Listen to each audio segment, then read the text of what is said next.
Hey, did you know that Egypt used to be a Christian country? Most people don't know that.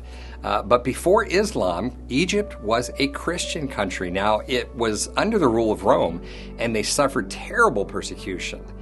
Because why? They wouldn't bow to the gods of the Romans.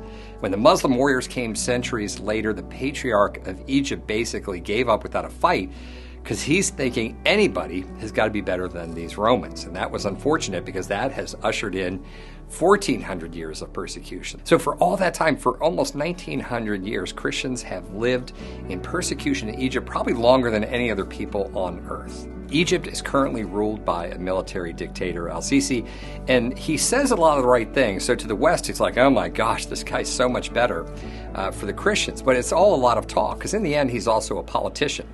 And Egypt as a people are very fundamentalist Muslims. And so they believe in persecution. They believe it's right. Sisi basically is a politician, so he lets the Muslims, the radical Muslims, have their way with Christians. And so things are getting worse. So just last Friday, a young Christian man was gunned down at work by masked extremists. And a few weeks ago, a Coptic priest was stabbed numerous times, stabbed to death by an extremist. And recently, 9 believers were arrested. What do you think they were arrested for? Well, their church had burned down, and so they were peacefully protesting, just asking the government to let them rebuild the church. And this, they typically won't. The government will say, oh, the church is destroyed, you can't rebuild it. Slowly trying to strangle Christianity. So look, those are just 3 snapshots. There's lots of other incidents, but persecution is getting worse. You know, 3,500 years ago, God raised up Moses to bring the Jews, to shepherd the Jews out from under Pharaoh, out from under Egypt, back to Israel. And do you know what the Bible says about the end times in Egypt?